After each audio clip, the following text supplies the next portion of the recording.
Bapa di surga, kami berdoa untuk Bu Juliana yang saat ini dirawat di rumah sakit. Tuhan tolong oleh bilu-bilu darah-Mu, kami percaya kuasa kesembuhan Bu Juliana ke dalam tangan-Mu dalam nama Tuhan Yesus Kristus. Amin. Bapak-bapak, ibu-ibu, malam hari ini tema kita adalah wounded and scared soul ya. Jadi jiwa yang terluka dan ketakutan. Baik, saya share dulu anunya screen-nya ya supaya bisa dilihat semua. Ya, jadi udah keluar semuanya. Oke, kita lihat ada recording. Baik.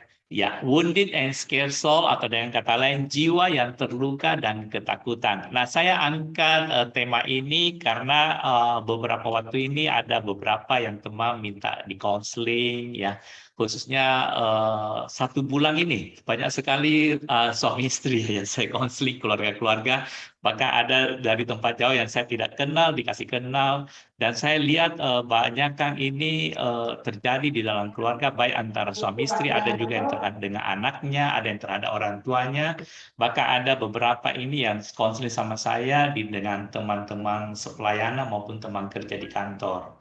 Nah, kemudian saya memang menyelidiki ini cukup lama waktu itu. Ada beberapa buku yang saya baca mengenai jiwa yang terluka dan ketakutan. Jadi ini malam ini saya angkat, jadi kita coba diskusikan bersama-sama supaya kalau kita rasakan mungkin ada kejadian-kejadian dalam diri kita terhadap orang-orang di sekitar kita, nah kita harus hati-hati. Jangan-jangan kita juga ada luka-luka lama yang kita tutupi, ataupun kita tidak sadari ada di bawah alam sadar kita. Mungkin bukan kita tutupi ya, tapi itu terjadi udah lama sekali waktu kita masa kanak-kanak, masih kecil, tapi kemudian terungkap kembali ketika kita berinteraksi dengan seseorang. Jadi banyak yang tertutup rahasia dalam jiwa kita ya. Jadi ini kadangkala tanpa kita sadari kita bisa bereaksi mudah tersinggung, marah, emosi, dan kadangkala reaktif. Dan ini sangat mengganggu hubungan keluarga dan sesama. Nah, malam hari ini kita coba sama-sama belajar ya, kita diskusikan, dan saya minta juga teman-teman kalau ada peristiwa kejadian yang pernah kalian alami, mungkin bisa di-share, kita coba lihat apa yang melatar belakangi semuanya ini. Karena tentu ada sesuatu di belakang semua ini yang kadang-kala tidak kita sadari. Baik, kita lihat di sebentar saya ambil dulu. Oke, kita lihat di layar kita ya. Jadi kita tahu bahwa Tuhan itu selalu memberikan yang terbaik ya sebenarnya untuk hidup kita ya. Jadi Dia rindu kita punya kedamaian. Nah, kalau kita lihat gambar ini, hati yang damai, tentu kita senang ya. Ada yang senang laut, ada yang senang gunung. Jadi saya ambil dua-duanya, ada gunung, ada lautnya ya. Ada airnya ya. Ini muara ke laut ya. Jadi ada yang suka air, ada yang suka pegunungan, ada suasana hijau, tetapi ini semua menandakan kedamaian hati yang damai. Dan umumnya manusia itu karena ciptaan Tuhan itu memang selalu merindukan kedamaian karena Tuhan juga merancangkan itu kepada kita. Tuhan bilang, aku bukan merancangkan kecelakaan, tapi rancanganku adalah damai sejahtera.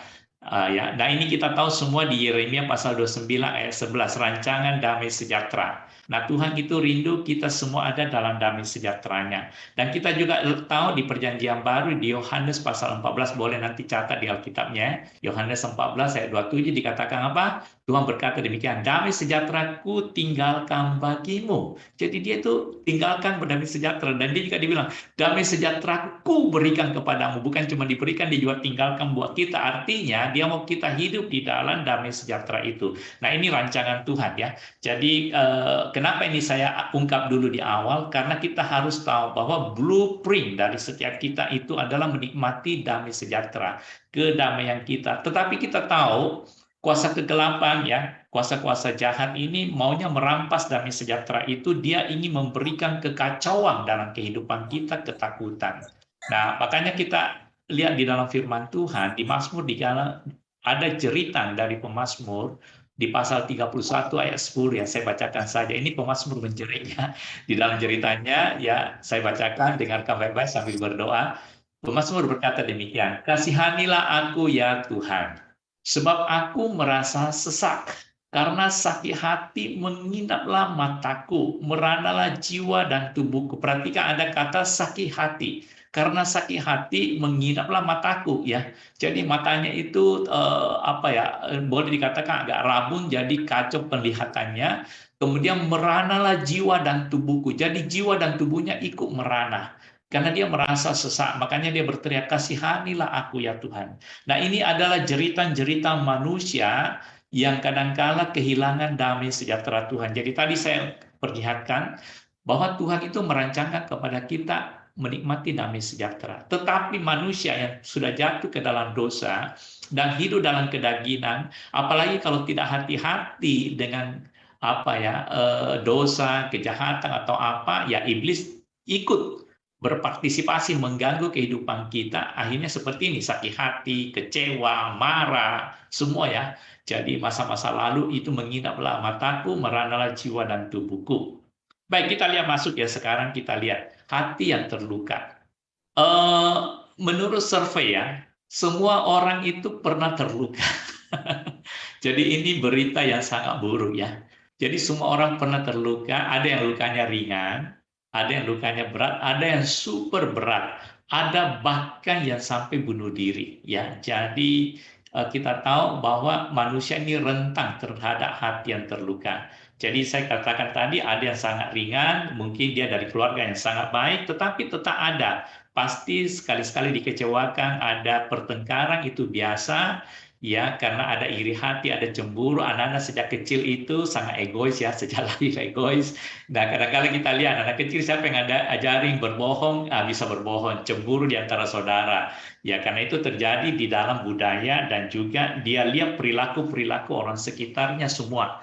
Jadi tidak ada yang imun dari hati yang terluka. Cuma kondisinya ada yang ringan, ada yang sedang-sedang, ada yang agak berat, ada yang sangat berat, ada yang super berat ya. Jadi itu semua. Nah, ini menurut ahli psikolog semua yang menyelidiki umat manusia. Ada yang bisa disembuhkan dengan baik, ada yang setengah-setengah, ada yang dia tutup-tutupi, ada yang tersembunyi, ada yang dia biasa ungkapkan aja keluar. Jadi macam-macam ya. Nah, ini kita tidak bicara itu dulu karena itu terlalu luas. Nah, kita lihat mengenai wounded dulu ya, karena ada yang saya pentingkan di dalam hubungan antar sesama dan keluarga. Nah, kita lihat luka di hati. Luka di hati ini kadangkala sulit diobati ya, karena kadangkala ada orang yang mau terbuka, tapi ada yang juga tidak mau terbuka. Nah, istilahnya saya pertanyakan begini, luka di hati siapa yang tahu? Ya, ya, orang luar kadang nggak tahu, ya kita juga sendiri mungkin tahu-tahu, tapi ada yang tersembunyi. Jadi saya buat satu pertanyaan, luka di hati yang siapa yang tahu? Nah kemudian parahnya bagaimana? Siapa yang tahu? Kita pun juga menduga-duga. Tentu harus ada tes-tes yang bisa dilakukan ya, baru kita bisa tahu lukanya itu bagaimana. Nah kemudian hati yang terluka itu biasanya muncul ketakutan yang aneh. Nah, ini yang sangat-sangat berbahaya dalam kehidupan kita. Kadang-kadang tanpa kita sadari ada muncul ketakutan yang aneh. Mungkin ada yang mau bertanya, apa itu ketakutan yang aneh? Nggak tahu, sistemnya bisa kira-kira teman-teman ngerti apa itu ketakutan yang aneh ya. Iya, Coach, waktu di awal disampaikan waktu di tema tuh, Coach, ada ketakutan yang aneh. Saya juga berpikir nih, Coach, apa yang Coach maksudkan dengan ketakutan yang aneh ini, Coach? Mungkin bisa dijelaskan lebih detail, Coach. Oh iya, jadi karena mungkin kata aneh ya, jadi mungkin ada teman-teman jadi ketika di launching temanya itu ada yang bertanya-tanya, apa itu aneh ya? Ketakutan yang aneh. Baik, saya mungkin jelaskan sepintas ya.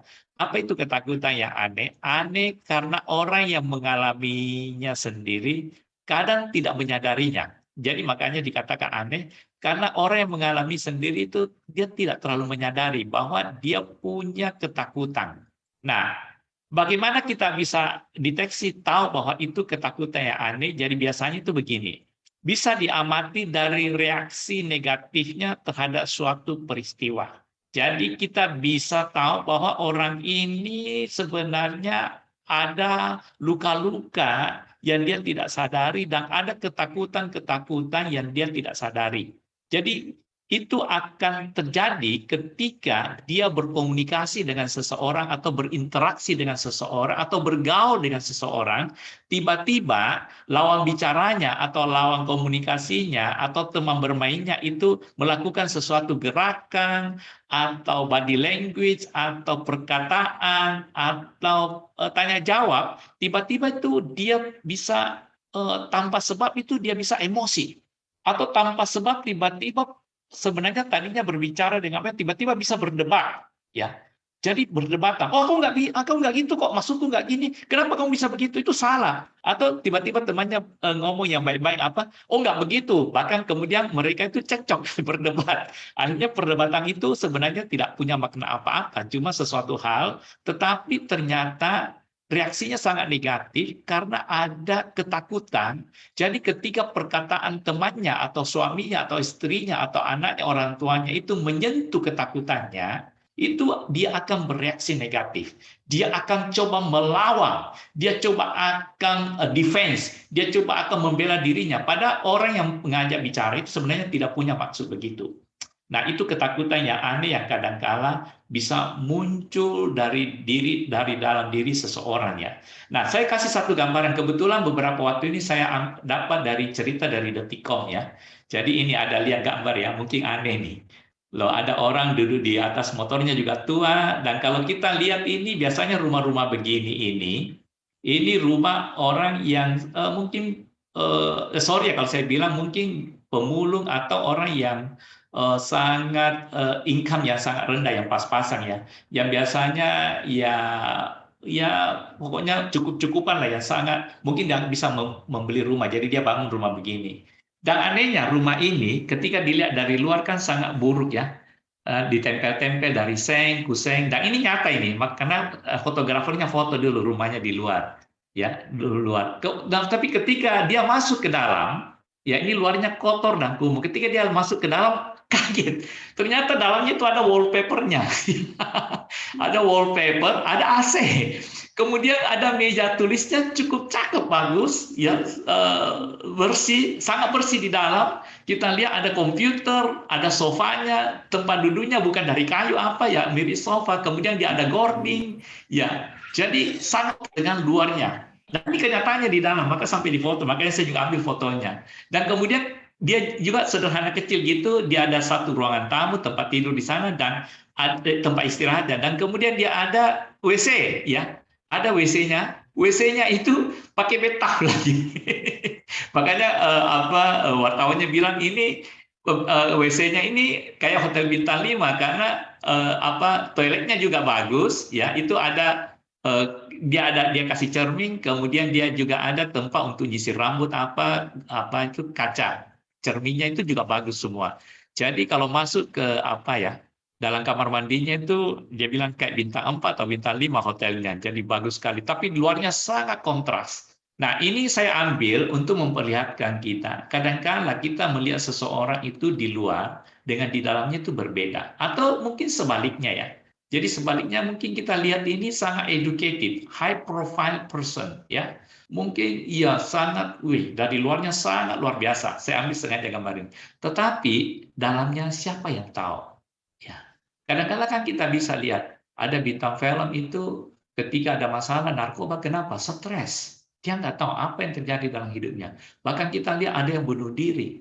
Ya, tadi waktu kita mau mulai acara ini, tadi brosur ada kasih tahu, Pak ada baca berita hari ini. Saya bilang, saya ada baca sepintas, tapi saya nggak ikuti semua karena kebetulan hari ini saya ada kegiatan-kegiatan lain dan sibuk ini, dan juga persiapkan Meaningful Life malam hari ini ya. Jadi saya baca sepintas, yaitu yang kejadian di Texas ya. Ada anak yang katanya membunuh dia tembaki 18 orang ya.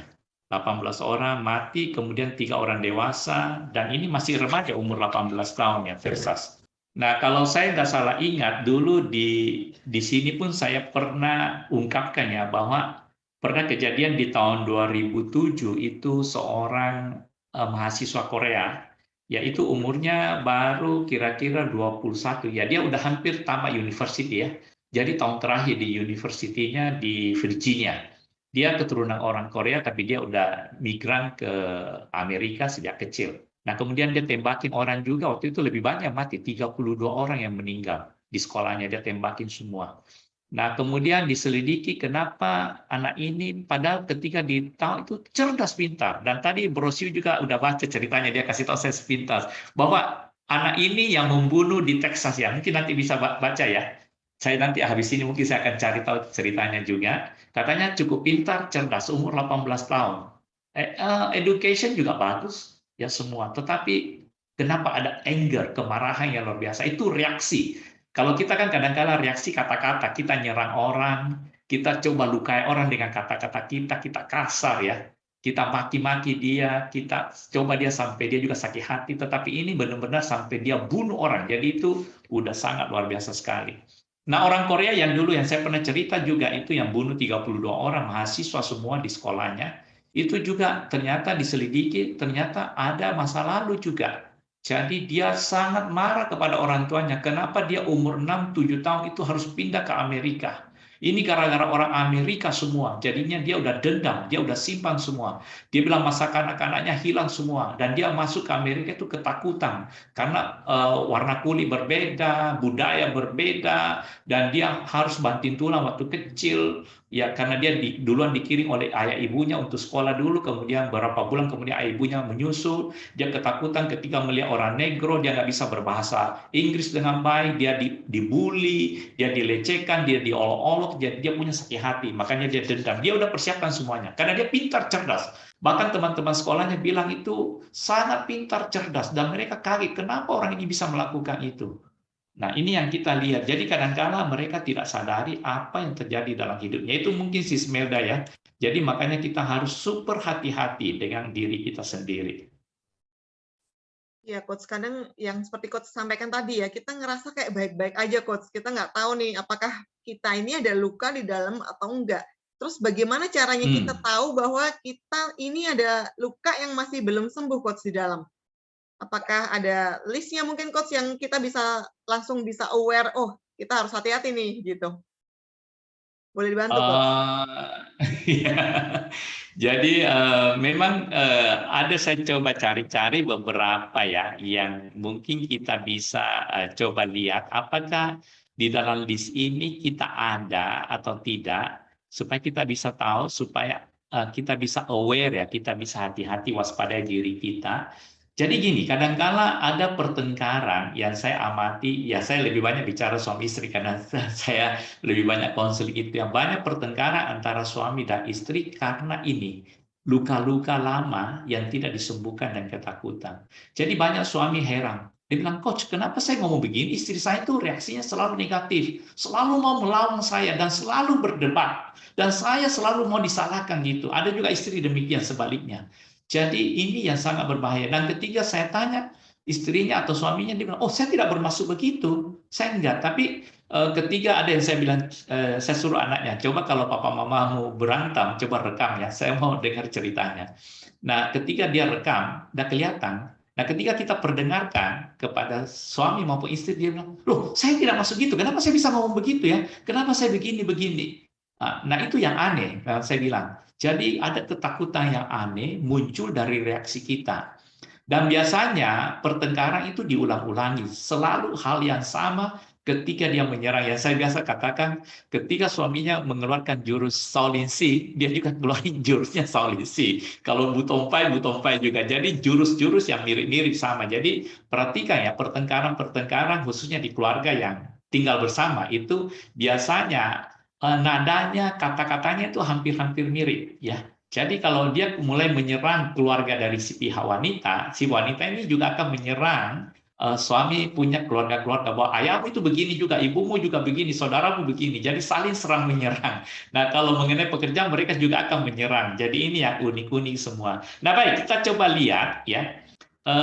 Apa yang kita bisa sharekan malam hari ini mengenai ini ya. Coba saya buka PowerPoint-nya dulu. Dari list ini, nggak usah juga takut ya melihat list ini. Nah ini kebenarannya dibilang 100%, saya nggak boleh katakan 100, tapi 90-95% ya. Karena ini udah dicoba beberapa kali tes ya. Nah perhatikan tes-tes ini, ada 16 ya. Ya saya keluarin di sini yang umumnya. Memang ada beberapa lagi, tapi saya pikir itu di Indonesia tidak relevan ya. Jadi saya coba pilih 16 yang relevan. Nah, di antara 16 ini, kalau sampai ada setengahnya yang Anda ada dalam diri Anda harus hati-hati ya. Tapi kalau mungkin 1, 2, 3 itu masih wajar-wajar aja dan itu masih ringan-ringan. Tapi kalau mulai 5, hati-hati, 8, apalagi kalau lebih 10 ya. Jadi sangat hati-hati. Kalau lebih 10 saya anjurkan lebih cari konselor. Bukan nakut-nakuti, tapi tetap bisa diperbaiki. Nanti saya kasih tips di belakangnya ya. Nah, oke, saya coba share dulu keluar ya supaya bisa lihat semua. Oke, saya share. Baik. Udah keluar ya? Oke. Ya, jadi yang pertama itu di list ini adalah tidak peduli dengan orang lain. Orangnya itu cuekan, ya. Cuek. Kemudian yang kedua, ya, itu yang terjadi dia orangnya sensitif. Ya, sensitif sekali, gampang tersinggung. Nah, yang ketiga itu dia orangnya bisa bergaul tapi cenderung menarik diri, kurang boleh dikatakan kurang bisa bergaul, tidak terlalu suka bergaul ya. Jadi cenderung menarik diri. Kemudian yang keempat, dia selalu menaruh curiga. Nah, perhatikan dalam diri kita, ketika kita berbicara seseorang, kemudian apa perkataannya, atau apa kita curiga itu hati-hati ya. Kemudian tak punya rasa terima kasih, ya. Dia pikir ya it's fine-fine aja, biasa-biasa aja kalau dia dibantu, ditolong atau apa. Jadi jarang merasa wah ini udah ditolong atau dibantu ya. Kemudian senang dengan hal yang sia-sia, hati-hati ya. Kemudian sukar memaafkan. Ya, jadi kalau penuh curiga, jarang mau berterima kasih itu berarti orangnya juga pasti sukar memaafkan ya. Kemudian senang mengkritik, sedikit-sedikit mengkritik ya. Kemudian yang selanjutnya keras kepala, ya, apalagi emosinya labil, gampang goyah. Ya. Kalau ada pertanyaan nanti boleh dicatat ya, nanti bisa share ke Borosio atau Sismelda atau boleh open juga ya. Nanti boleh juga kita diskusi, kita bisa banyak berdiskusi mengenai hal ini. Kemudian nextnya suka bergaul dengan orang yang senasib ya. Jadi biasanya dia akan cari teman yang semodel dengan dia. Hati-hati sekali ya. Jadi lihat model bergaul Anda yang Anda sukai. Kalau Anda merasa orangnya begini, berarti Anda juga kemungkinan demikian ya. Dan kamu senang bergaul dengan orang itu ya. Kemudian gampang frustrasi dan putus asa. Ya, jadi semangat etos kerjanya itu sangat rendah. Kemudian minder, merasa tidak layak. Jadi kalau dia mau bergaul itu dia akan coba melihat dulu ini kelasnya atau tidak. Oh ini terlalu kaya. Oh ini orang terlalu educated. Oh nggak cocok dengan saya. Ini orang terkenal. Enggak lah. Oh dia itu ras apa? Dia itu dari apa? Jadi selalu minder. Banyak aja alasannya dengan orang-orang tertentu dia merasa minder ya. Kemudian suka bersila lidah, suka berdebat ya. Jadi otomatis ya karena ada luka-luka, ketakutan itu pasti otomatis dia suka berdebat. Kemudian perkataan dan di hati agak beda. Jadi yang dia katakan dengan di hatinya itu kita bisa cek sendiri ya. Kadang-kala beda. Tapi kalau sekali-sekali mungkin karena sesuatu yang lain. Tapi kalau sering-sering ya itu hati-hati. Kemudian bisa bersandiwara dan memakai topeng. Nah, itu yang kita harus hati-hati sekali. Jadi itu kurang lebih 16 ya, jadi tingkatan-tingkatan yang muncul. Yaitu mungkin Sismeda tesnya kalau mau ya tadi ditulis boleh ya. Silakan kalau ada pertanyaan nanti. Iya, Coach. Berarti kita mesti amati dari yang 16 tadi yang Coach sampaikan. Kita ada berapa nih di situ, Coach ya? Jadi lebih aware ya. Dan bisa cari Ya, pertolongan betul. kalau emang diperlukan. Nah, Coach, Ya. apa latar belakang atau penyebab dari hati jiwa yang terluka ini, Coach, dan ketakutan? Jadi ya perlu juga kita mengerti sebab-sebabnya. Kenapa, apa penyebabnya ya sampai bisa terjadi demikian. Nah sebelum kita masuk lebih dalam ya, jadi kita harus mengerti dulu penyebab utamanya itu apa sih, ya. Nah coba kita lihat satu persatu ya. Ini saya coba kumpulin secara simpel aja, secara sederhana yang biasa terjadi ya. Nah ketakutan penyebab dari semua itu yang pertama ini. Jadi saya tadi udah ungkapkan ya pengalaman pahit di masa lalu. Khususnya di masa-masa kecil ya, waktu umur-umur 2 sampai masuk remaja ya, pemuda itu juga ya. Nah kemudian masa-masa besar juga, tapi yang paling besar pengaruhnya itu di masa-masa remaja ya. Ya ketika dia mulai mencari jati dirinya, dia mulai belajar, sebenarnya umur 2 ke atas itu dia mulai belajar sesuatu yang tanpa dia sadari masuk di bawah alam sadarnya. Nah ketika ada hal-hal yang tidak baik, yang tidak sesuai norma-norma kehidupan manusia terjadi dalam hidupnya, apalagi orang tuanya suka bertengkar, ya saling memaki, saling mengejek, atau kemudian terjadi perceraian atau apa yang dia udah mulai mengerti ya, umur 3 atau 4, 5, dia lihat semua itu kepahitan-kepahitan yang terjadi. Yang seperti anak Korea itu, orang tuanya miskin waktu itu di Korea, kemudian mereka imigrasi ke Amerika. Nah, dia waktu itu memikirnya ini gara-gara orang Amerika yang terlalu apa ya, mengiming-imingi sesuatu terhadap orang tuanya sampai dia pindah atau gimana, jadi dia ada luka-luka. Kemudian hubungan buruk dalam keluarga, tentu yang ini saya katakan tadi, hubungan dengan orang tuanya kurang harmonis, dengan saudaranya, dengan teman-temannya, mungkin dia dianggap anak yang tidak diharapkan, ada juga gitu. Saya pernah konseling satu anak kecil yang dia merasa sangat buruk kelakuannya, jadi saya coba cari tahu kenapa, ternyata ya memang orang tuanya itu tidak mengharapkan kelahirannya, jadi terjadilah apa ya, jadi dia dari sikap orang tuanya itu dia mengerti semua, bahkan di dalam kandungan sebenarnya bayi itu udah bisa merasakan penolakan, apalagi yang pernah mau digugurkan atau apa tidak jadi, itu kadang-kala begitu, ada masa lalu ketakutan, kemudian kekecewaan dalam hidupnya, mungkin di sekolah nilainya tidak bagus, dengan guru, dengan teman-temannya, kegagalan, kemudian dia mulai kerja, gagal di perusahaan atau apa, dibully, itu semua ada luka-luka. Jadi ketika dia mulai kerja, prestasinya tidak bagus, kemudian dipecat, ya kemudian gimana sama temannya, apa semua, banyak macam ya. Kemudian ada keletihan, kegersangan batin terjadi ya.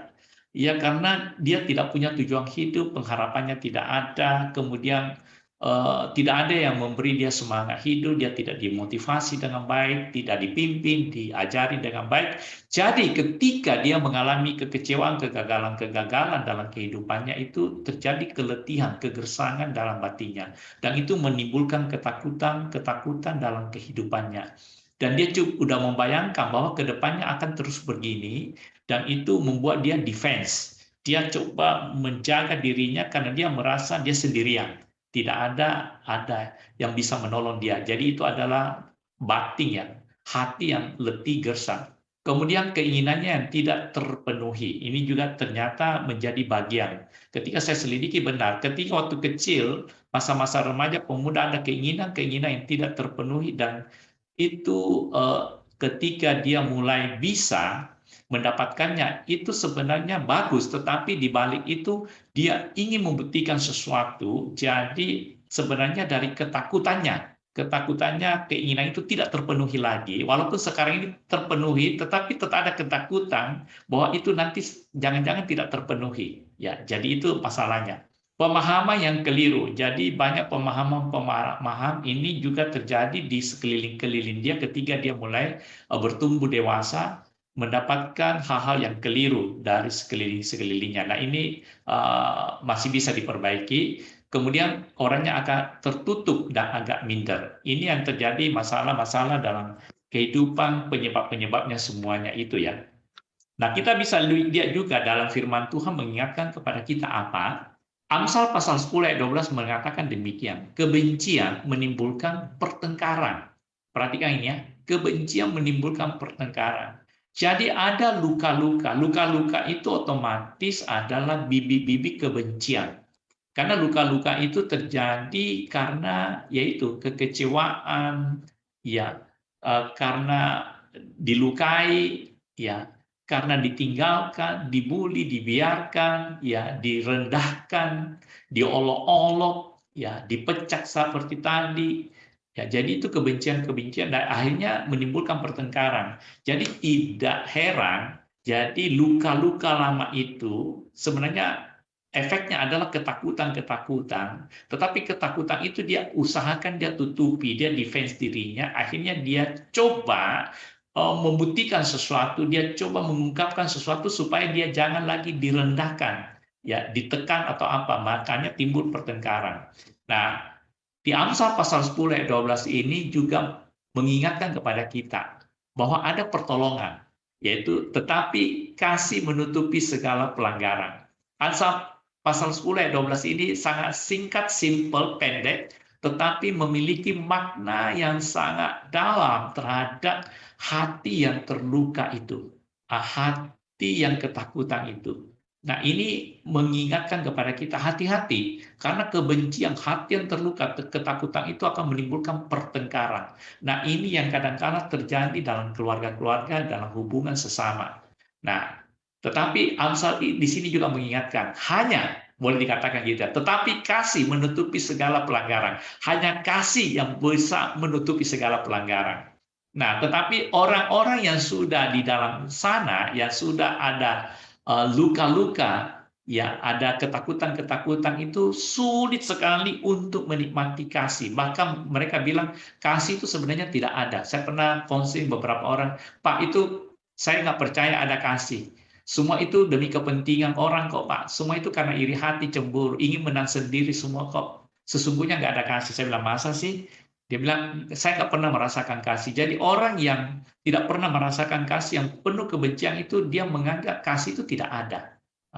Jadi ketika saya mendengar perkataan dia begitu, saya juga lama merenung. Iya, karena yang ada dalam hatinya kebencian. Ketika kebencian ada, kasih tidak mungkin ada dalam hatinya. Karena kalau ada kasih, pasti kebencian hilang. Karena ini tidak bisa bersatu. Kebencian dan kasih tidak mungkin menyatu dalam hidup manusia.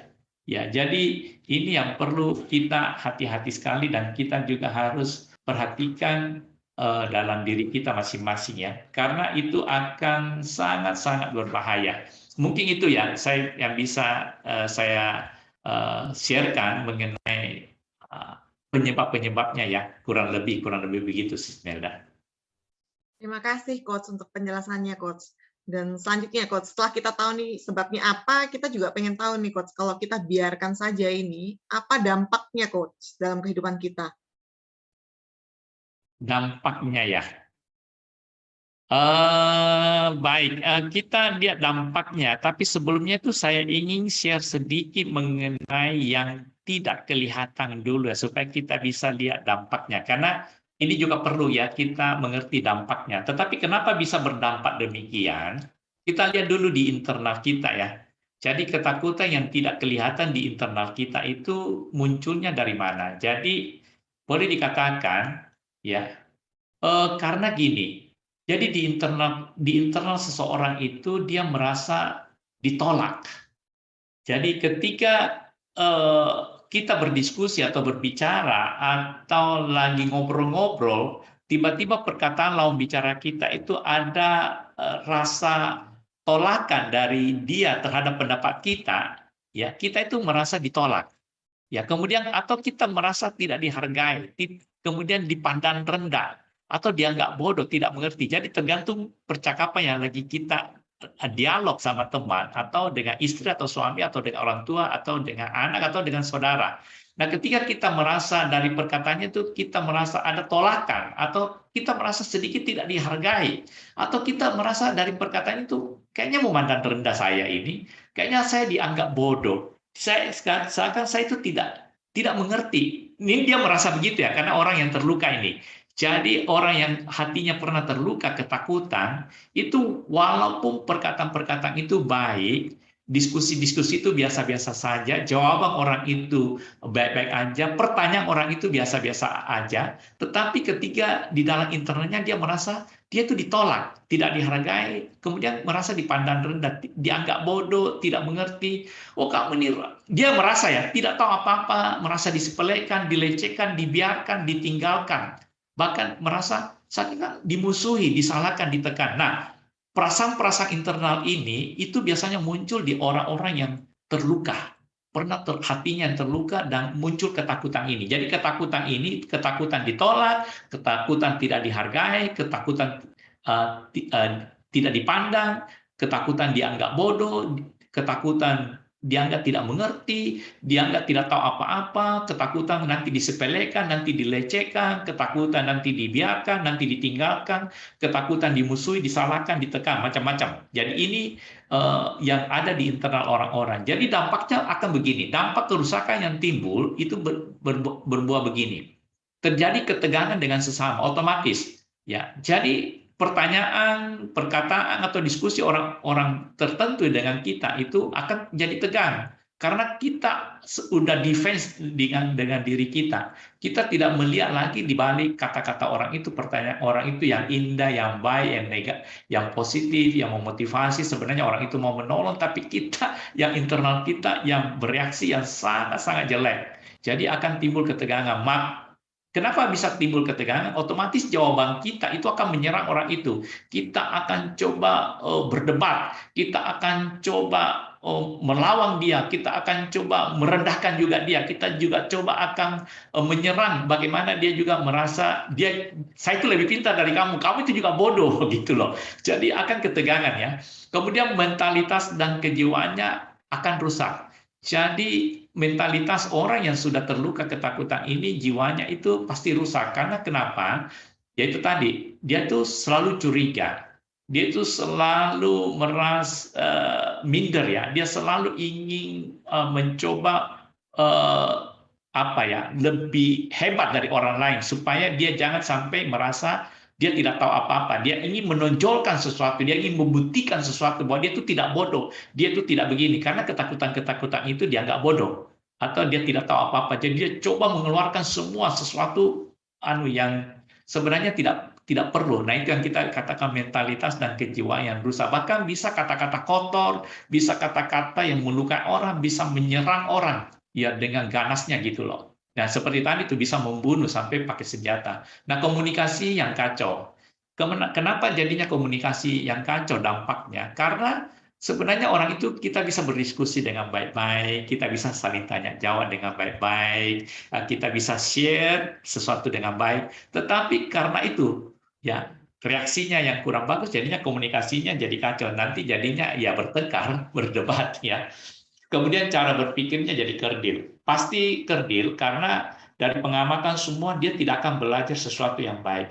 Setiap kali diskusi, setiap kali bertanya jawab, setiap kali bercerita, atau setiap kali ngobrol, itu selalu pola pikirnya udah dikurung dengan ketakutan, dengan hati yang terluka. Akhirnya dia tak bisa bertumbuh dengan baik. Dia tidak bisa mendapatkan sesuatu pengetahuan, hikmat yang baru, pola pikir yang baru, cara-cara, teknik-teknik yang baru ya. Kemudian akan terjadi apa? Terus pertengkaran dalam keluarga. Sedikit-sedikit bertengkar dalam keluarga. Ya, jadi selalu pertengkaran terjadi di antara sesama. Masa depannya ya pasti suram, otomatis ini karena dia pasti tidak akan terbuka, kemudian hilang pengharapan dan etos kerja. Dan yang lebih parah lagi apa? Tidak bisa menikmati berkat Tuhan. Ini yang sangat-sangat disayangkan. Ya, itu mungkin yang saya bisa kasih gambaran secara sederhana apa yang terjadi yang sering kita lihat ya dampaknya. Itu mungkin sebenarnya dampaknya ya. Ya, Coach, kalau lihat dari tadi yang Coach paparkan dampaknya itu kita nggak mau banget, apalagi sampai nggak bisa menikmati berkat Tuhan. Kalau bisa jangan ya, Coach ya. Nah ini, Coach, biar nggak terjadi seperti itu, Coach. Bagaimana cara-cara sederhana untuk kita mengatasinya, Coach? Ya, kita akan tentu ini yang kita rindukan sama-sama kita pelajari malam hari ini. Tapi tadi itu semua kita tahu supaya kita bisa aware ya, supaya kita juga bisa mendeteksi diri kita ada enggak. Dan kalau kita lihat dampaknya itu sangat-sangat buruk sekali. Ya, terlebih terjadi komunikasi yang tidak bagus antara sesama, kemudian pertengkaran dan juga kita tidak bisa bertumbuh dengan baik ya. Kemudian masa depan kita rusak semua, suram, kemudian paling penting kita tidak mungkin menikmati berkat Tuhan. Dan kita akan deny Tuhan, kita akan menyangkali Tuhan semuanya. Itu berbahaya sekali. Kita mungkin masih di gereja karena itu etika, moral, kekristenan atau apa, karena orang tua kita, karena saudara kita, karena kita juga tahu harus takut Tuhan atau apa. Tetapi di balik semua itu kita sulit menikmati adanya Tuhan, berkat Tuhan, karena kita juga akan defense terhadap firman-firman Tuhan, karena firman Tuhan itu kita tahu, dia itu seperti pedang yang kan dibilang firman Tuhan itu hidup dan kuat, lebih tajam daripada pedang bermata dua manapun yang menusuk amat dalam sampai memisahkan jiwa dan roh. Jadi dia pisahkan, kamu itu salah ya, jiwa dan roh, sendi-sendi dan sunsur, dan sanggup membedakan pertimbangan dan pikiran hati kita. Jadi antara conscious dan subconscious mind itu dia bisa membedakannya. Nah, biasanya ya kita akan mungkiri firman Tuhan. Baik, kita lihat sekarang pemulihan ya. Bagaimana cara yang terbaik supaya kita sama-sama bisa menikmati pemulihan-pemulihan itu. Nah, saya coba kasih secara simpel aja ini, boleh dipraktikkan ya, secara sederhana kita menyikapinya. Nah, saya pakai bagan sedikit supaya gampang. Jadi pertama-tama itu kita harus sadar, saya punya masalah, sadar ada masalah ini dalam diri saya. Jadi ini langkah pertama yang saya selalu biasa di dalam coaching. Ketika orang itu tidak mau sadar dia ada masalah dengan istri atau suaminya, itu sulit sekali. Jadi dia sadarnya gini, itu masalah istriku, itu masalah suamiku, itu masalah anakku, itu masalah orang tuaku, itu masalah saudaraku, itu masalah teman sepelayananku, masalah teman kerjaku, bukan salahnya sendiri. Nah, ketika kita tidak sadar kita ada masalah, kita tidak mungkin memperbaikinya. Jadi ini langkah pertama, tetap selalu di Meaningful saya ingatkan, kalau mau berubah, kita harus koreksi diri kita. Jadi pertama-tama kita harus sadari bahwa kita punya masalah. Bukan orang lain, kita ada masalah. Nah, ketika kita sadar, barulah kita lihat langkah pertama, kita harus bertobat dan mengakuinya. Jadi sampai sadar aja tidak cukup, jadi harus mengakuinya. Cara mengakuinya itu ya akui di depan Tuhan. Kalau bisa cari seorang yang Anda percayai bahwa kamu ada masalah, kamu akuinya dan ingin berubah. Ya, jadi minta pertolongan seseorang kalau bisa, tapi minimal kamu harus akui di hadapan Tuhan. Ya, itu yang terbaik. Minta tolong Roh Kudus menolong Anda, firman-Nya menolong Anda dan mau mengakuinya. Ini harus dengan kerendahan hati datang kepada Tuhan ya. Nah, next-nya apa? Kita lihat Mazmur mengatakan kepada kita gini, sebab dipuaskannya jiwa yang dahaga. Saya harus memakai patokan firman Tuhan ya, karena ini penting sekali. Jadi kita perhatikan di Mazmur, ya Tuhan tolong kita, sebab dipuaskannya jiwa yang dahaga. Jadi kalau jiwa itu dahaga, Tuhan akan puaskan. Kalau jiwa itu akan lapar, itu dikenyangkannya dengan kebaikan. Tapi kalau jiwa kita tidak merasa haus, tidak merasa lapar, ya tidak. Artinya kalau gini, saya tidak butuh pertolongan, kok saya baik-baik saja, saya tidak ada masalah, ya nggak bisa. Tapi ketika saya tahu saya ada masalah, saya haus Tuhan, saya lapar, ya Tuhan akan memberikan kepuasan dan kekenyangan. Nah sama, saya ada masalah Tuhan, Tuhan akan menolong kita, artinya gitu dari firman Tuhan ini ya. Jadi maksud saya mengungkapkan firman Tuhan ini, kenapa kita harus sadar dulu dan mengakuinya. Nah kemudian nextnya kita lihat apa? Amati penyebabnya. Ya, jadi tidak cukup sampai sadar mengakuinya, amati. Jadi karena ini kan proses ya. Jadi ketika Anda mulai terjadi lagi perdebatan, pertengkaran, baik di dalam keluarga, dengan istri, dengan suami, dengan orang tua, dengan teman-teman, amati. Kenapa? Apa penyebabnya tadi? Saya kok tiba-tiba bisa agak sedikit tersinggung. Kenapa saya tadi agak marah? Kenapa saya merasa disepelekan? Kenapa saya merasa tidak diakui? Kenapa saya merasa tadi dilecehkan sedikit? Kenapa saya merasa dianggap bodoh sedikit? Kenapa saya dianggap agak gini? Cari, amati penyebabnya. Kemudian nextnya apa? Evaluasi dan analisa. Jadi evaluasi dan analisa. Ya tadi. Nah ini cara yang paling sederhana. Ya gampang, tetapi kadang-kala kita juga tidak mau melakukan. Tapi kalau mau melakukannya gampang sekali ya. Kadang-kala hal yang gampang itu kita tidak melakukannya ya. Tapi amati penyebabnya, evaluasi dan analisa. Oh ternyata ini. Cari tahu dulu. Nah dari sana Anda akan mulai bisa melihat sebenarnya permasalahannya di mana. Cari masalahnya. Jadi kenapa perlu kita amati penyebabnya, evaluasi dan analisa? Karena kita mau cari masalahnya. Cari masalahnya itu bukan di luar, di mana? Dalam diri sendiri. Ya. Jadi ini penting tulis semua, karena gini, Anda pun cari seorang konselor, Anda juga harus ungkapkan. Ya, jadi kalau bilang saya ada masalah apa? Saya nggak tahu. Oh ya gimana ya? Jadi, oh iya Pak, saya tadi waktu bicara-bicara sama istri atau suami atau teman pelayanan atau teman kantor atau teman baik saya, dia ngomong-ngomong gini, saya kok bisa bereaksi begini tadi ya? Nah kemudian gini, sebenarnya saya nggak tahu kenapa saya tersinggung tadi. Ya, dia ngomong-ngomong gini, kemudian saya pakai kata-kata menyerang terus dia. Saya ingin dia juga kayaknya supaya dia tersinggung juga.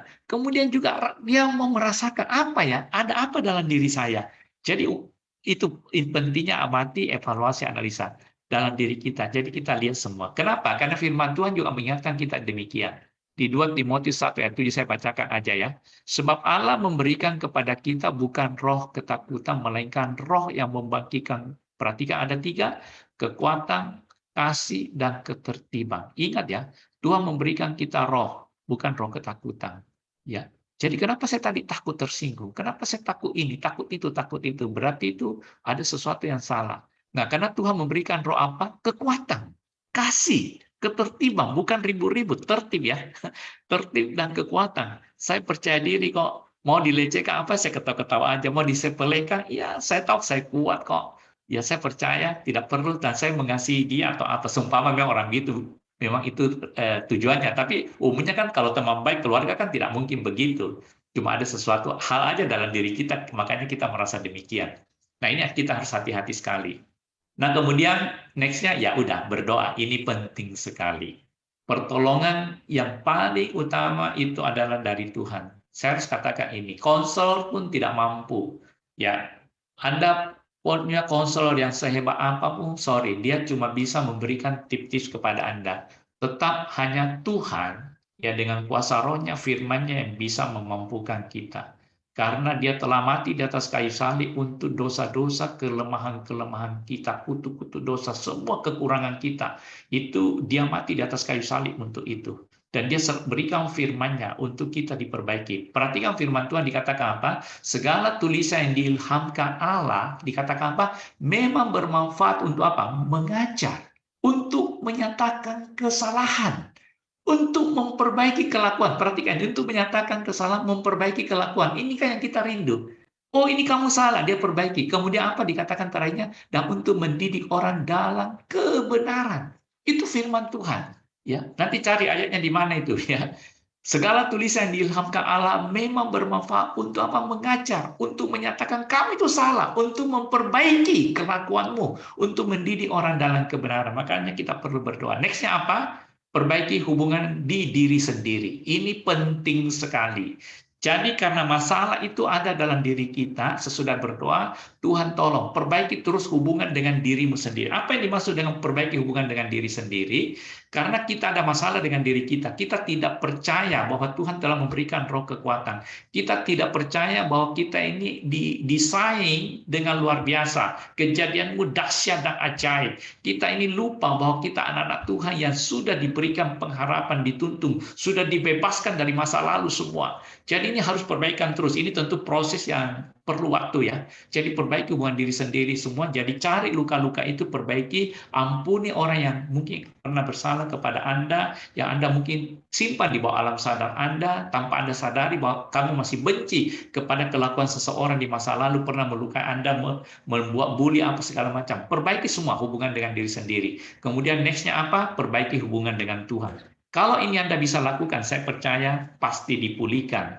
Nah, ini step-step yang Anda harus lakukan setiap hari, ya, sampai Anda bisa betul-betul mendapatkan hikmat anugerah Tuhan. Saya tutup dengan firman Tuhan ini, Taurat Tuhan itu sempurna, artinya firman Tuhan itu sempurna, menyegarkan jiwa. Peraturan Tuhan itu teguh, memberikan hikmat kepada orang yang tak berpengalaman. Kita ini kan orang yang tak berpengalaman, dia bahkan berikan hikmat. Tauratnya itu sempurna, menyegarkan jiwa.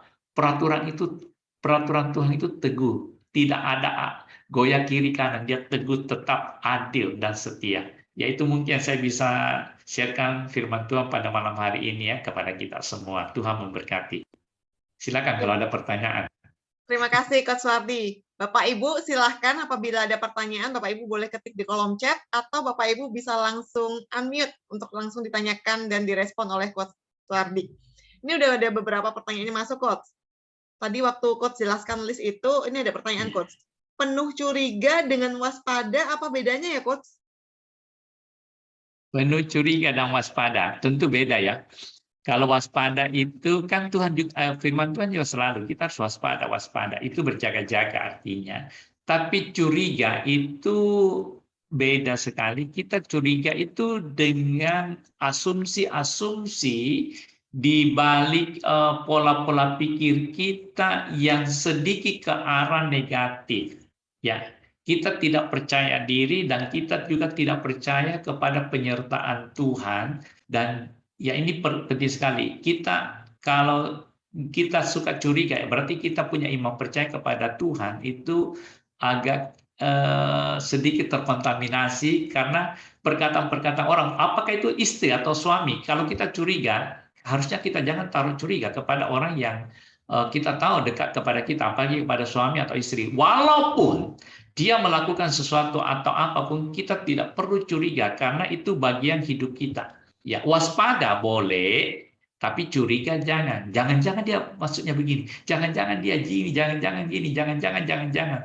Dan banyak itu muncul karena luka-luka, ketakutan. Jadi curiga itu beda dengan waspada. Waspada kita cukup dengan yang firman Tuhan katakan, yang kita tahu tidak perlu mengada-ada, tidak perlu mengasumsi-asumsi yang terlalu jauh, yang menakutkan atau apa. Ya, bisa tangkap ya. Ini mungkin saya harus jelaskan panjang lebar. Kalau gini, secara sederhananya, curiga itu banyak yang aktif dan itu kita kelola di dalam pikiran kita yang tidak. Waspada itu adalah hal-hal yang wajar. Ya, seumpama dia lagi marah nih, dia bawa pisau, gua harus jaga-jaga diri, waspada, jangan sampai dia tusuk saya ini, karena saya lihat dia emosi, ngerti? Wah, dia kok pegang kayu di tangannya ini, terus agak marah-marah, saya harus jaga diri sedikit ya, itu saya waspada, dia mau pukul atau enggak ya. Tetapi saya tetap harus berprasangka dia ini tetap saudara saya, dia tetap orang yang baik ya. Cuma saya lihat dia ada kayu ya, saya harus jaga diri sedikit ya. Perkataannya saya lihat gimana ya, saya coba ini. Jadi jangan sampai terlalu negatif-negatif. Itu mungkin secara sederhananya. Tuhan memberkati. Terima kasih, Coach. Pertanyaan selanjutnya, Coach. Waktu kecil, lingkungan keluarga selalu pusing dengan masalah keuangan. Sampai ada omongan dari ibu, jangankan mikirkan anak, bangun tidur langsung kejar setoran. Apakah kehidupan seperti itu mempengaruhi hidup saya sekarang ya, Coach? Bagaimana cara saya lepas dari hal-hal tersebut, Coach? Dan bagaimana cara agar masa lalu saya itu tidak saya wariskan ke anak saya, Coach? Ya, jadi ini hati-hati sekali apa yang kita alami di karena kekurangan maupun karena juga mungkin sakit penyakit. Banyak kekacauan terjadi karena lingkungan waktu itu, ya pernah di penjara, pernah pertengkaran, ya pernah ribut sama orang, pernah berurusan dengan polisi atau macam-macam. Ya, nah ini perlu yang kita bereskan. Makanya ini yang kita diskusikan malam hari ini. Itu jangan sampai mengganggu ya kehidupan kita ke depan, karena itu yang harus kita selesaikan semua bersama supaya hubungan di dalam keluarga itu bisa kembali. Nah, kalau itu tetap kita taruh di dalam alam bawah sadar kita, menghantui kita, nah itu yang saya bilang, luka-luka itu akan menimbulkan ketakutan. Jangan-jangan akan begini lagi. Nah, itu sebenarnya membuat pengharapan kita hilang. Perhatikan ya. Dan kemudian yang kedua, itu mengambil energi kita untuk memikirkan hal-hal yang saya kasih tanda kutip, itu sebenarnya hal-hal yang bodoh. Kenapa saya katakan hal yang demikian? Karena itu akan menguras potensi-potensi kita. Menguras waktu kita. Kenapa kita pikirin yang itu? Kenapa kita tidak berpikir maju ke depan, apa yang saya bisa lakukan? Apa yang saya bisa inovasi baru? Apa yang saya bisa kerjakan? Dengan kata lain bahwa hari ini akan lebih baik dari kemarin. Apa yang saya melangkah ke depan akan jauh lebih baik dari apa yang saya sudah lakukan ini. Jadi itu yang harus kita taruh dalam pikiran. Minggu lalu kan saya sudah ingatkan ya, bahwa kita hanya bisa memikirkan satu hal dalam waktu yang sama. Tidak mungkin dua. Nah, bisa berpikir cuma satu hal. Dia bisa memang melonjak kemana, tapi dia akan tinggalkan ini. Kalau pria kan biasanya dia akan selesaikan dulu apa yang dia lagi pikirkan semua, baru pindah ke lain tempat. Nah, maksud saya, jangan biarkan pikiran Anda dipenuhi dengan hal-hal yang menakutkan, yang merusak emosi Anda, jiwa Anda, dan juga merusak kesehatan Anda. Untuk apa itu semua? Tidak ada gunanya. Ya, jadi jangan diusahakan diselesaikan, dihilangkan, dan penuhi dengan pikiran-pikiran yang baik, yang menuntun, yang menolong, yang sehat, yang membuat Anda termotivasi maju ke depan terus. Ya kan kemarin kita udah belajar bagaimana memotivasi diri sendiri terus ya.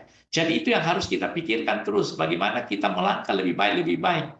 Dan gini, manusia itu mempunyai kemampuan yang Tuhan berikan sebagaimana apa yang ada dalam pikiran Anda.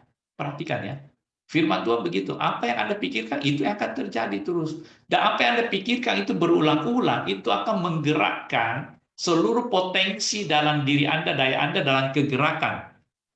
Ya, sel-sel tubuh Anda akan menyatu semua dengan apa yang Anda terus pikirkan, renungkan. Nah, ini yang penting. Jadi, saran saya, usahakan itu diselesaikan dengan baik, minta pertolongan Tuhan seperti tadi yang saya kasih bagan, berdoa ya, selesaikan semua secara cepat, berdamai dengan diri sendiri, ketika muncul itu dihilangkan, jangan dimasukkan. Karena gini, apa yang Anda ulang-ulangi pikirkan itu akan menguasai hidup Anda.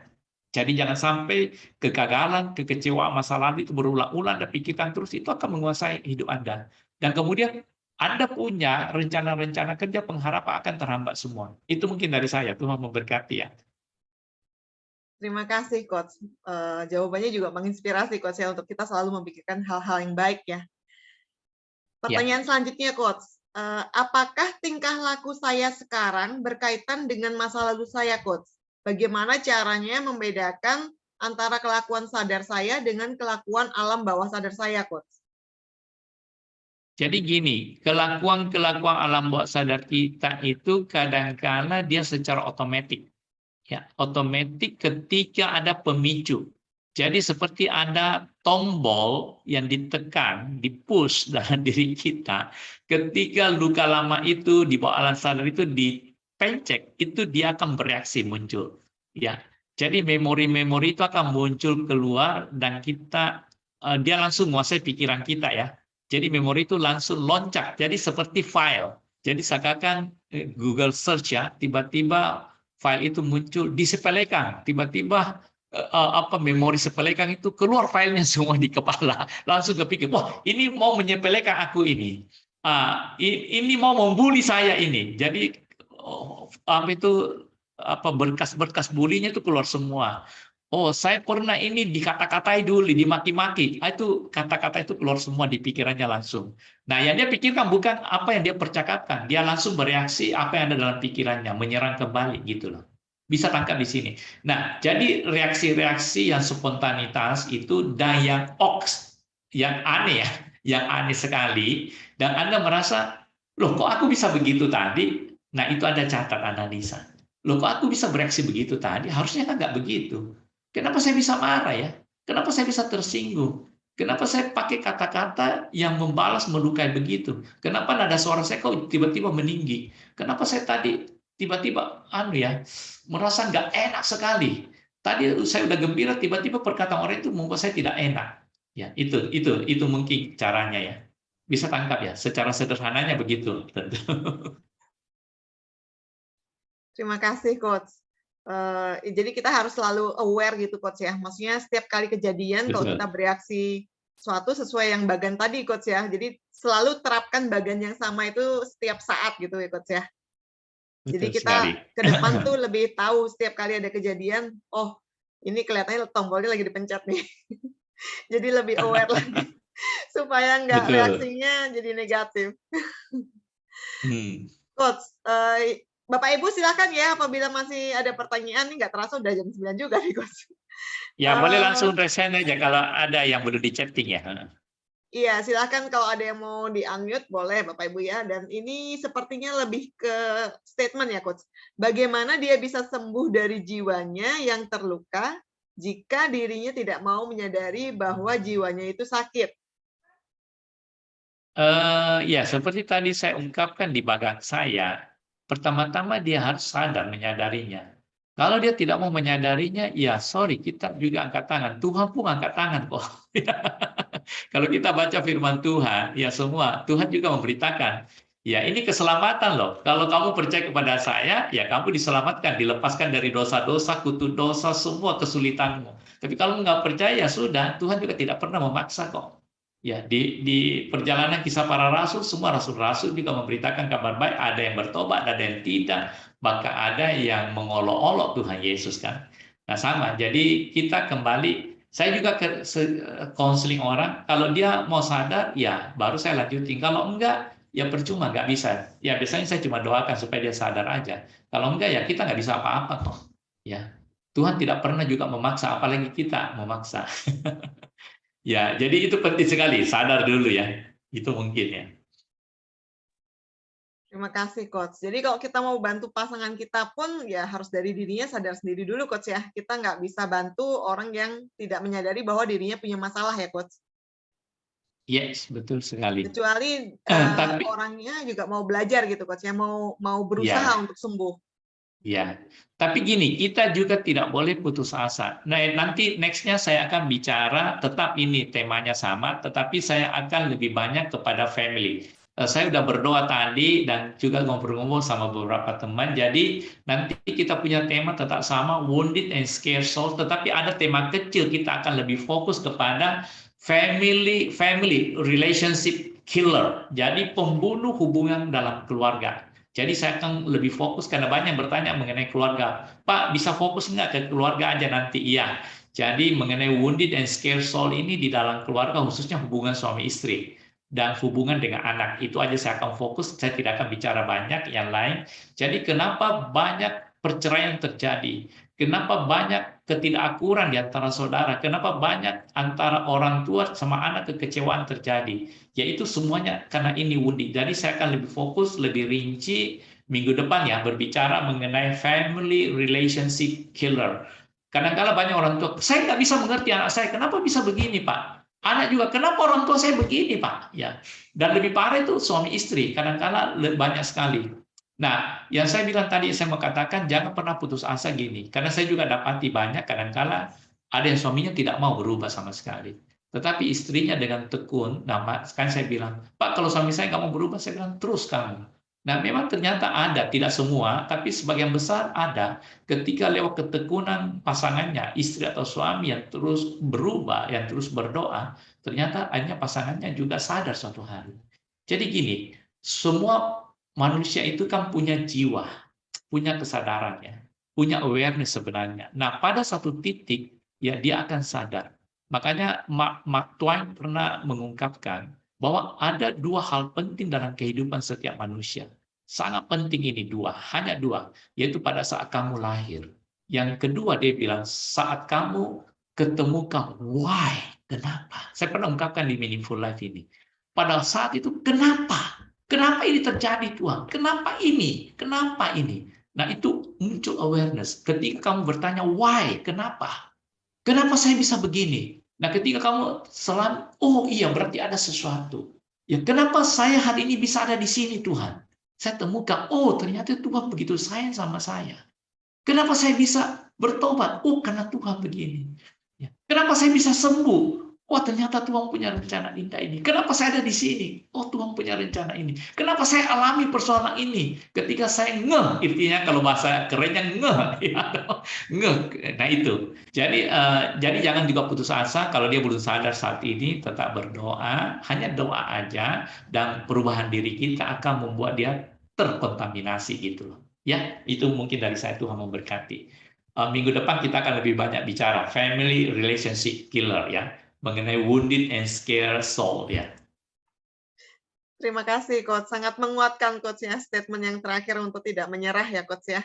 Dengan keluarga yang mungkin kita punya saat ini, kalau kita ada masalah, tetap semangat, tetap berpengharapan ya, Coach. Dan minggu depan Amin. kita cari jawabannya bersama-sama, Coach ya, di Meaningful Life Ya. Rabu depan ya, Coach. Betul, Oke. betul sekali. Saya sudah mulai persiapkan. Karena Terima ini kasih, banyak Coach. sekali di dalam pertanyaan konseling. Ya. Terima kasih, Coach. Bapak Ibu, kita sampai di akhir acara. Jadi bagi Bapak Ibu yang masih belum tergabung di dalam WA Group, karena acara ini kami rekam dan link YouTube kami bagikan lewat WA Group. Bapak Ibu boleh klik link yang ada di kolom chat, itu Bapak Ibu akan langsung terhubung di dalam WA Group ya. Dan Bapak Ibu apabila diberkati dengan acara Meaningful Life, rekamannya di YouTube, Bapak Ibu boleh share loh ke teman-teman, it's free ya. Jadi silahkan dibagikan kepada teman-teman Bapak Ibu supaya yang diberkati semakin banyak. Gitu ya, Coach ya. Dan bagi Bapak Ibu yang membutuhkan pelayanan doa dan konseling, Bapak Ibu boleh langsung menghubungi nomor telepon 0897336799. Itu adalah nomor WA dari nomor handphone dari Coach Suwardi, dan Bapak Ibu akan langsung dilayani oleh Coach Suwardi. Dan apabila ada saran dan masukan yang membangun untuk acara Meaningful Life ke depannya, kami sangat senang sekali ya, bersuka cita menerima saran dari Bapak Ibu semua. Silakan menghubungi saya di 081338775587 atau ke brosyu di 081796385570. Terima kasih Bapak Ibu semua. Coach boleh ditutup dengan doa dan kesimpulan ya, Coach. Kesimpulan dan doa, Coach. Silahkan, Coach. Terima kasih.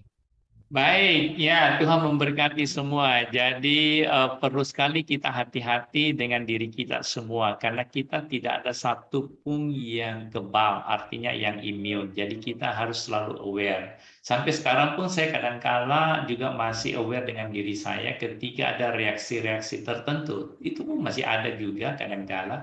Kenapa saya tadi kok bereaksinya begini? Jadi saya harus cari tahu. Nah, kita semua harus belajar dari sana. Kalau kita ingin maju, memperbaiki diri kita, memperbaiki cara komunikasi kita, memperbaiki hubungan kita dengan sesama, khususnya dalam keluarga. Karena kita tahu di Meaningful Life ini kita sangat pentingkan keluarga kecil kita. Karena apapun yang kita dapatkan, kesuksesan apapun, prestasi-prestasi apapun, itu pada akhirnya kita nikmati dalam keluarga kecil kita. Yaitu dengan istri, dengan suami, dengan anak, dengan orang tua. Itulah berkat yang luar biasa, yang terbaik untuk kita semuanya. Baik, kita berdoa bersama-sama. Bapak, terima kasih untuk mau berkati ini. Kami boleh bicara banyak mengenai hati yang terluka dan ketakutan yang menimbulkan begitu banyak dampak-dampak dalam keluarga maupun di masyarakat umum. Tuhan menolong kami pada malam hari ini, apa yang telah kami diskusikan boleh kami terapkan dalam kehidupan kami. Dan hamba berdoa berkati setiap kami yang telah terlibat pada malam hari ini, sehingga kami benar-benar menyadari ada yang perlu kami hati-hati dalam pribadi kami lepas pribadi. Jangan sampai kami menjadi orang-orang yang melukai orang lain. Kami tidak mau Tuhan, dan kami ingin menjadi berkat buat sesama kami. Tuhan menolong setiap kami pada malam hari ini, dan berkati juga yang kami semua, istirahat kami yang lagi lemah tubuh, Tuhan jamah, sembuhkan dengan kuasa-Mu, dan esok pagi ketika kami bangun, Tuhan telah menyediakan berkat yang terbaik, yang terindah buat kami nikmati. Terima kasih Tuhan, kami mengucap syukur dalam nama Tuhan Yesus Kristus. Kita yang percaya katakan, amin. Tuhan memberkati kita semua. Sampai jumpa minggu depan Bapak Ibu. Terima kasih Coach Suwardi.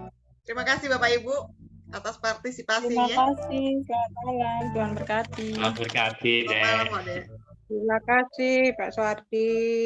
Sama-sama, Tuhan berkati. Ya. Terima kasih Tante Ayu.